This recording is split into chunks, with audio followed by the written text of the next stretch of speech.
कन्नौज की मिर्जा के बाद दीगरे मुतादिद धमाके, कई मकानों के शीशे टूट गए। धमाकों के बाद फायरिंग भी की गई। पुलिस की तस्दीक, सिक्योरिटी फोर्सेस ने इलाके को घेरे में ले लिया। पंचकोर में भी धमाका रिपोर्ट।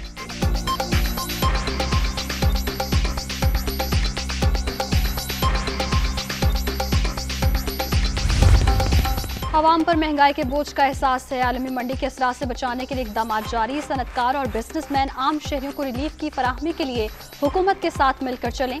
वज़ीर आज़म इमरान खान की वफ्द से गुफ्तगू। Army chief general Qamar Javed Bajwa भी मुलाकात में मौजूद थे।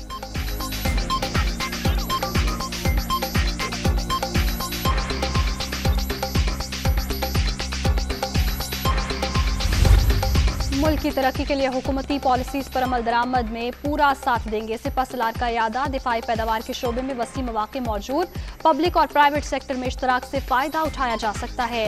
आर्मी चीफ की सनतकारों और ताजरों के वफ्द से मुलाकात में गुफ्तगू।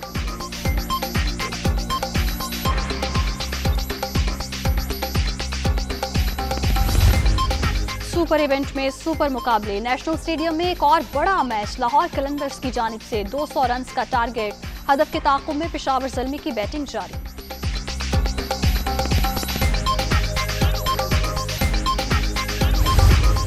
और मरी गिलियात और गिरदोनवाह में बर्फबारी का नया सिलसिला शुरू। सर्दी की शिद्दत बढ़ गई। मुल्क के मुख्तलिफ शहरों में आज रात बारिशों की भी पेशगोई।